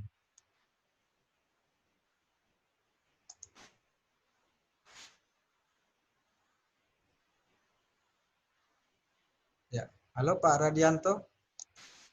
Pak Andi Radianto dari LBH Lipan Takalar. Apakah masih ada bersama kita? Kak Radi kayaknya live, Kak. Oke. Ya. Kita ke Pak Gus Dur. Rekan Abdurrahman Gus Dur. Beliau ini juga sangat kaya informasi tentang anggaran bantuan hukum yang terkait dengan tema diskusi kita. Dari HWDI, Provinsi Sulawesi Selatan. Dan dan Pak Rahman dari Perdik Sulsel. Ya, silakan Pak Rahman. Kalau sekiranya masih bergabung dengan kita untuk memberikan masukannya. Oke, sudah nyambung. Silakan. Halo Kak. Halo. Oh, mantap sekali Pak Rahman ini. Suaraku kedengaran Kak? Mantap. Oh iya. Kalau kami melihat perda bantuan hukum khususnya di Makassar itu belum berpihak kepada kawan-kawan difabel, karena sempat kemarin saya mendapatkan informasi dan mencoba membaca perda layanan bantuan hukum pemerintah Kota Makassar, itu masih tercover jelas di dalamnya adalah bagi kelompok rentan miskin. Kalau bagi kawan-kawan difabel yang selama ini banyak persoalan berhadapan dengan hukum, itu sama sekali tidak tercover karena mereka melihat khusus kaitan dengan difabel atau disabilitas, mereka justru mengarahkan silahkan membuka peraturan daerah tentang pemenuhan hak bagi kawan-kawan disabilitas. Dan itu larinya ke dinas sosial. Ini yang sangat kami sayangkan yang terjadi karena perda tersebut itu lahir akhir tahun 2015, tetapi tidak ada di dalam atau pasal yang mengatur tentang hak-hak kawan-kawan difabel atau disabilitas. Ini yang sangat saya prihatin yang terjadi di pemerintah Kota Makassar. Dan kalau kami melihat setelah membaca APBD Kota Makassar 2017, 18, 19 itu anggaran tentang perlindungan atau pendampingan hukum sama sekali nol besar. Cuma yang kami lihat ada di Dinas Pemberdayaan Anak dan Perempuan. Tetapi bahasa yang di dalam itu bukan bahasa tentang perlindungan atau pemenuhan hak sendiri. Dan saya melihat bahwa anggaran itu semakin dari tahun 17, 18, 19 itu semakin menurun. Ini yang problem yang harus kita sama-sama juga membantu kawan-kawan difabel. Dan harapan saya juga di dalam penyusunan perda layanan bantuan hukum Provinsi Sulawesi Selatan, semoga di dalam penyusunan perda tersebut itu sudah mengatur juga tentang hak-hak warga negara, khususnya kawan-kawan difabel. Karena kami adalah warga Kota Makassar, penduduk Provinsi Sulawesi Selatan. Tetapi kalau kita melihat semua persoalan-persoalan tentang isu difabel atau disabilitas itu larinya ke sosial. Kita mau berbicara hukum, larinya ke sosial. Kami mau berbicara tentang hak pendidikan, larinya ke sosial. Kami mau berbicara hak kesehatan, larinya ke sosial. Kalau bagi saya secara pribadi, kadang berpikir, ngapain ada dinas kesehatan sosial dan lain-lain. Apalagi dari dari catatan kami, hasil analisa kami dari tingkat kekerasan dan perlu bantuan hukum, Makassar cukup tinggi bagi kawan-kawan difabel yang butuh pelayanan dan pendampingan. Saya syukur alhamdulillah ada beberapa senior-senior di sini cukup membantu kami dalam gerakan advokasi atau mendampingi kami kalau kita temukan ada difabel yang perlu konsultasi hukum atau layanan bantuan hukum, seperti teman-teman dari LBH Makassar, dari LBH Apip, cukup bagus untuk mendampingi atau merespon persoalan-persoalan ini. Tetapi saya harapkan bukan cuma lembaga-lembaga sosial atau lembaga hukum, tetapi pemerintah juga harus ada di tengah-tengah ini. Dan lagi-lagi perlu saya sampaikan, jangan persoalan difabel itu semuanya larinya ke sosial. Berarti selama ini kita masih berpikiran bahwa difabel itu orang yang orang-orang yang tidak bisa berbuat apa-apa, yang menunggu bantuan dan uluran tangan kita. Saya rasa itu Kak Kambe. Terima kasih. Ya, makasih banyak rekan Abdurrahman Gusdur dari Perdik. Mungkin bisa langsung sambung oleh Ibu Mia dari HWDI. Silakan Bunda jika sekiranya masih bergabung. Oke.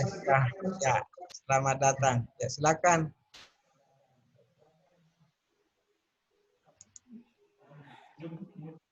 Ya, Assalamualaikum warahmatullahi wabarakatuh dan selamat siang menjelang sore Pak Le. Ya, terima kasih LBH sudah mengundang kami untuk mengikuti diskusi ini. Cuma menyambung saja apa yang sudah disampaikan oleh Rahman tadi, bahwa yang pertama, kami dari organisasi penyandang disabilitas itu belum pernah bisa mengakses anggaran bantuan hukum. Ini catatan pertama, karena memang mungkin terkendala dari persyaratan administrasi ya. Itu yang pertama. Terus yang kedua, kami juga masih sangat minim mendapatkan informasi terkait dengan peruntukan dana bantuan hukum yang jika ada dialokasikan oleh pemerintah daerah. Sehingga dalam melakukan pendampingan, ketika kami lebih banyak fokus mendampingi teman-teman yang menjadi korban, tapi pernah juga mendampingi yang menjadi pelaku dengan didampingi oleh teman-teman dari LBHM. Itu ketika korban membutuhkan misalnya layanan terkait dengan kasusnya, layanan kesehatan atau visum, kemudian kami coba untuk mencari atau berjejaring dengan P2 TP2A. Itu. Jadi belum mendapatkan informasi khusus atau mengetahui khusus peruntukan bantuan hukum itu atau dana yang diberikan atau dialokasikan untuk bantuan hukum itu bisa mengcover apa saja, karena memang informasinya kita tidak punya atau kami sulit untuk mengakses itu. Sementara yang menjadi korban rata-rata di lingkungan atau komunitas disabilitas itu adalah yang bukan hanya rentan secara fisik tapi juga rentan secara ekonomi. Mereka bukan dari keluarga yang mampu secara ekonomi, untuk transportasi saja kadang-kadang sulit. Ditambah lagi adanya kebijakan yang akhirnya menghapus, tidak mensupport pemeriksaan kesehatan terkait dengan korban kekerasan, terutama kekerasan seksual dan kekerasan lainnya. Ini menjadi salah satu hambatan tersendiri, sehingga memang kami hanya bisa berjejaring dengan P2 TP2A untuk pemeriksaan visumnya, walaupun tidak semua P2 TP2A daerah itu sudah mengalokasikan. Rata-rata yang kami dengar itu kemudian dari kantong pribadi, orang-orang di P2 TP2A urunan dengan OPD terkait atau bahkan dari kepolisian. Itu dari kantong-kantong pribadi. Jadi dari sumbangan-sumbangan atau dana-dana pribadi untuk pemeriksaan itu. Itu baru dari sisi visumnya.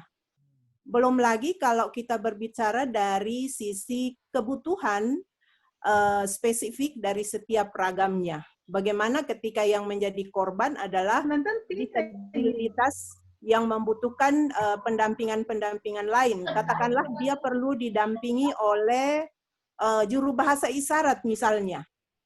Selama ini kami dari organisasi disabilitas itu, kalaupun by project, itu kami bisa mengcover sedikit, tapi lebih banyak teman-teman yang menjadi juru bahasa isyarat itu betul-betul pro bono, artinya itu karena sering berinteraksi dan sudah menjadi bagian dari disabilitas.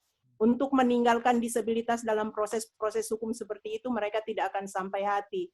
Tetapi ya seperti tadi yang Rahman bilang bahwa kebutuhan-kebutuhan penyandang disabilitas ketika berhadapan dengan hukum, itu harusnya negara hadir. Salah satunya apa? Anggaran harus menjadi anggaran yang inklusif.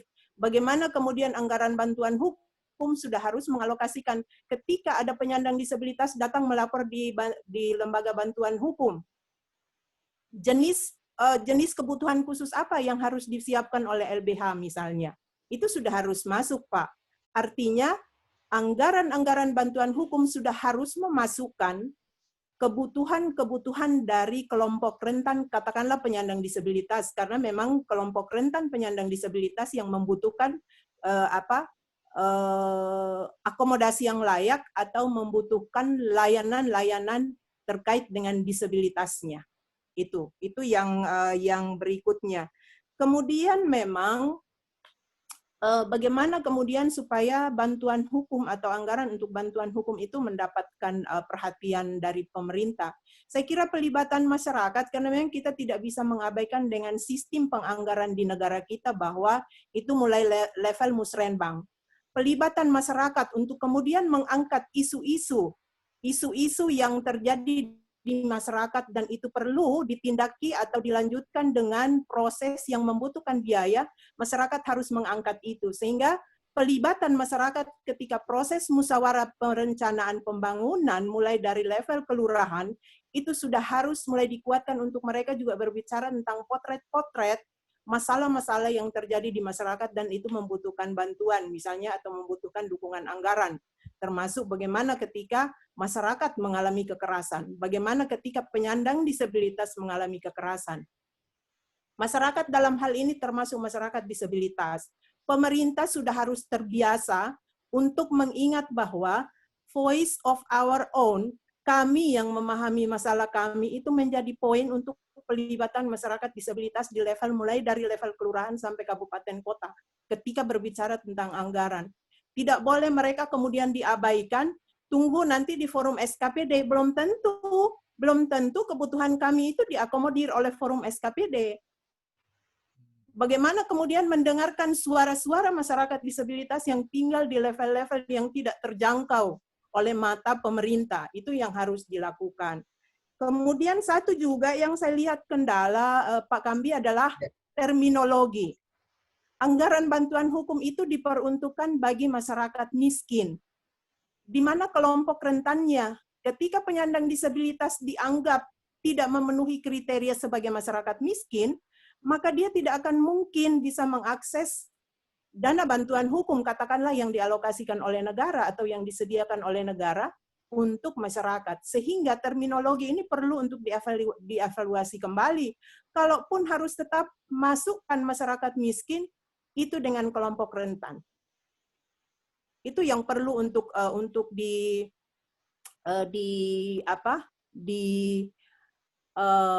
menjadi perhatian bersama, karena terminologi itu juga kemudian yang menghambat.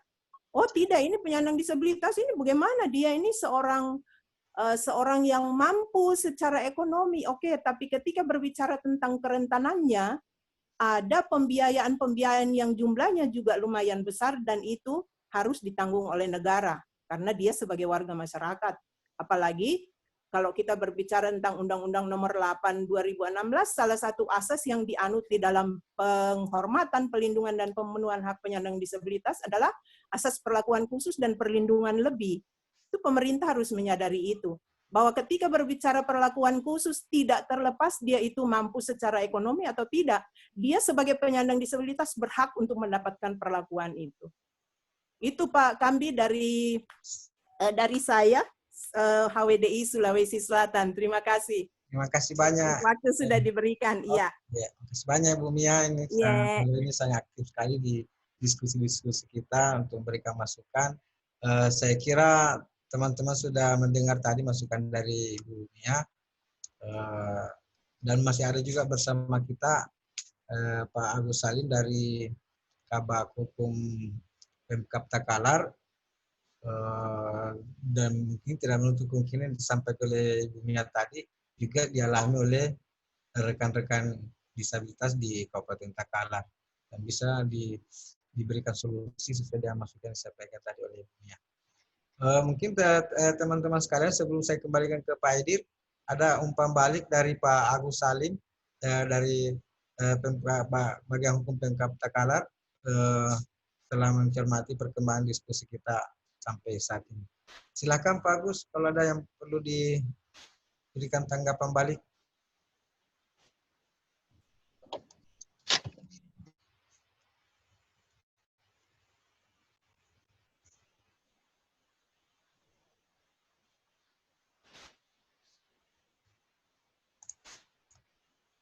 Ya, halo. Ya, halo. Ya, siap, sudah nyambung ya. Pak. Ya, lanjut. Ya, jadi banyak masukan dari teman-teman tadi, dari Ketua LBH Makassar, Pak Swandi, Pak Abdul Rahman Gusdur, Pak Andi Alpata, dan terakhir tadi Ibu Maria dari HWDI Makassar. Ini bagus juga masukan beliau. Di Perda kami, memang belum secara rinci membahas masalah terkait masalah disabilitas difabel ini. Tentu saja kini kita menjadi pemikiran. Jelas persyaratan untuk pemberian bantuan hukum berdasarkan Perda Nomor 1 tahun 2016 ini, bantuan hukum kepada masyarakat miskin itu, ya itu tadi, yang penting mereka memenuhi syarat dalam hal ketidakmampuan dari segi ekonomi, sehingga mereka dikatakan sebagai masyarakat miskin.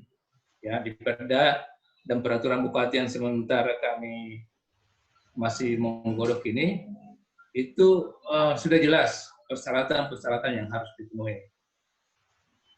Jadi kalau memang peserta atau teman-teman saudara kami dari disabilitas itu tidak dalam posisi masyarakat miskin itu belum terakomodir dalamnya, karena yang terakomodir ini adalah masyarakat yang tergolong tidak mampu miskin, dan memang hampir, saya rasa hampir di setiap daerah saudara-saudara kita yang difabel ini pada titik yang ekonomi yang tidak mampu.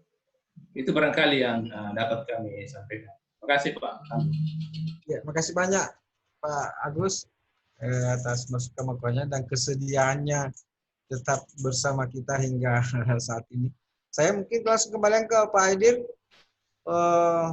mungkin sekaligus memberikan semacam resume diskusi kita ini dan sekaligus umpan balik dari masukan-masukan peserta diskusi. Sebentar Kak Ros Yasnip, tadi saya lihat ada dia ini apa raise hand, mungkin bisa mau bicara. Oke, silakan Kak Ros. Bisa dipersilakan. Ya, silakan Kak Ros. Terima kasih. Maaf. Ini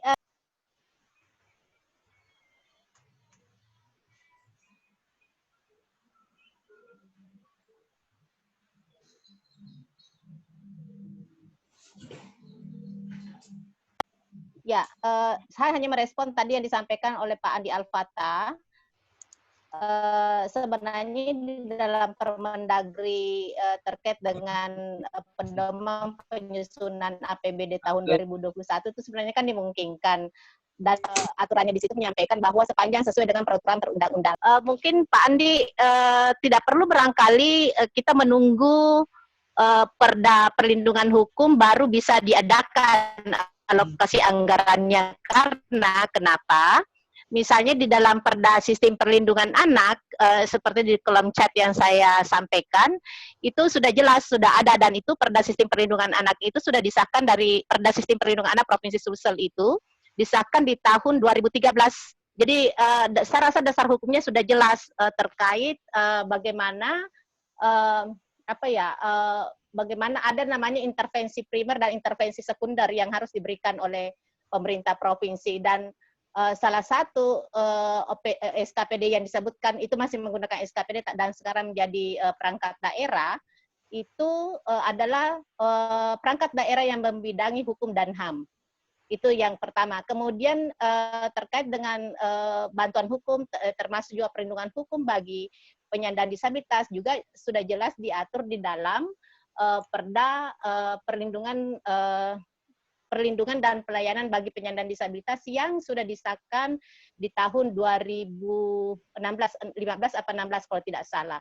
Jadi, dan itu juga sudah jelas di dalam pasalnya yang mengatur tentang pemberian bantuan hukum bagi penyandang disabilitas. Jadi menurut saya kita mungkin tidak perlu menunggu ada aturan bantuan hukum, Perda bantuan hukum baru kita bisa mengalokasikan anggaran, karena sebenarnya beberapa dasar hukum yang lain itu sudah mengamanahkan kepada pemerintah Provinsi Sulawesi Selatan untuk memenuhi hak bagi kelompok rentan seperti yang saya sebutkan tadi.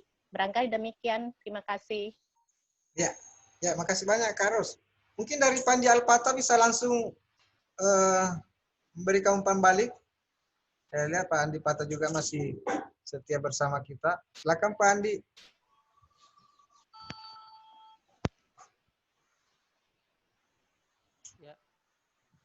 Ya. Halo. Oke. Ya. Siap. Baik Pak Kambi dan Bu Ros, memang terkait sistem perlindungan anak yang diatur di Perda nomor 4 tahun 2013 dan terkait penyandang disabilitas di Perda nomor 5 tahun 2016 itu memang sudah ada yang mengatur terkait pemberian bantuan hukum. Kalau di Perda 4 2013 kita paham ada istilah intervensi primer, sekunder, intervensi tersier, dan di Perda nomor 5 tahun 2016 itu memang juga diatur di pasal 43 terkait pemberian bantuan hukum. Tetapi itulah nantinya perda-perda yang sudah ada itu harus disinkronisasi dengan perda bantuan hukum. Mengingat di perda nomor 4 2013 dan perda nomor 5 2016 itu sudah mengatur pemberian bantuan hukum, tetapi penyelenggaraannya, penganggarannya, kategorinya itu belum cukup mengatur. Sama kalau kita melihat di pasal 43 Perda nomor 5 tahun 2016 tentang mengatur terkait penyandang disabilitas itu memang diatur pemberian bantuan hukum dan termasuk pendampingan dan bagi penyandang difabel. Di situ diatur pemberiannya dilakukan oleh advokat dan namun tidak mengatur bagaimana penganggarannya.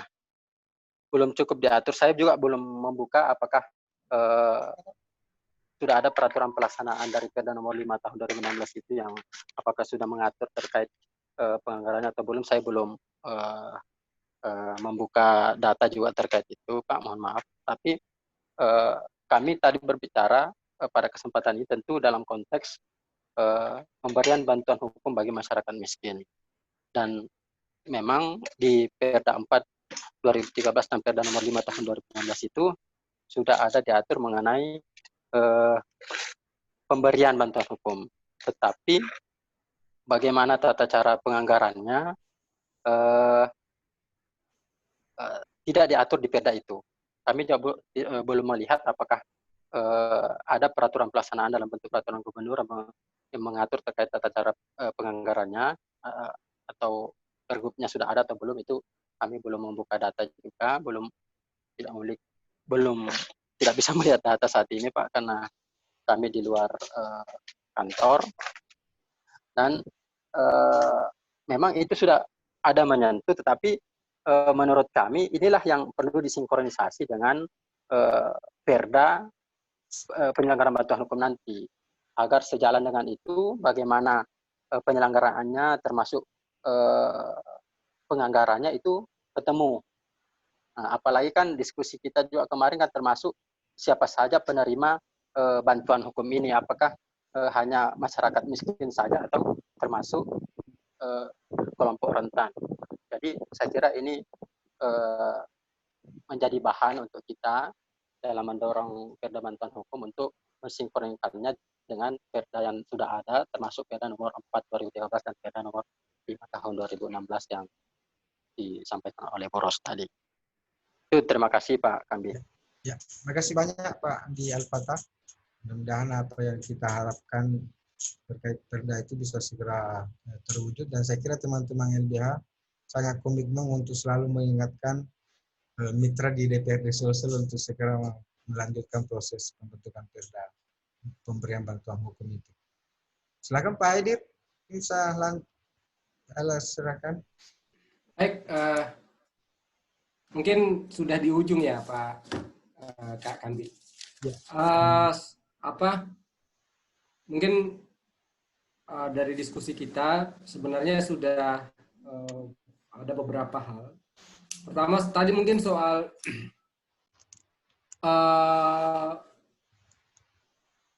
Perda bantuan hukum yang kemudian kaitannya dengan anggaran bantuan hukum. Sebenarnya kan tadi bisa ketemu di bahwa sebenarnya untuk sementara sebelum ada Perda bantuan hukum itu kan ada beberapa mekanisme yang sebenarnya bisa digunakan. Kak Ros tadi sudah sampaikan, Kak Ros Miati Aziz sudah sampaikan tadi bahwa ada misalnya tadi pertama hibah, kemudian swakelola tahap 3 ya, swakelola tahap 3. Itu sebenarnya bisa dilihat sebagai peluang bagaimana pemerintah kemudian memiliki tanggung jawab terhadap bantuan hukum. Meskipun tidak sampai di situ saja, tetap kemudian kita akan berupaya untuk mendorong ada Perda bantuan hukum. Karena kalau berdasar misalnya di misalnya hanya sekedar hibah atau swakelola, ini kan tidak berkesinambungan, tidak akan berkesinambungan karena kalau misalnya hibah tahun ini bisa dapat, tahun depan mungkin sudah tidak dapat lagi. Itu setauku kalau mekanisme hibah. Entahlah, saya tidak paham kalau saya belum membaca juga aturan soal swakelola tahap 3. Seperti itu. Nah, yang pasti bahwa segala hal, maksudnya mungkin segala hal yang tidak mengikat dan sifatnya halal, tidak korupsi dan lain-lain, itu sebenarnya bisa ditempuh dalam rangka pemenuhan hak atas keadilan ini. Mungkin hanya itu. Saya ucapkan terima kasih untuk Kak Kambi yang sudah bersedia menyiarkan ini secara langsung, sudah bersedia untuk bekerja sama dengan LBH Makassar. Untuk teman-teman yang hadir, untuk Kak Rosmiati Aziz, Kak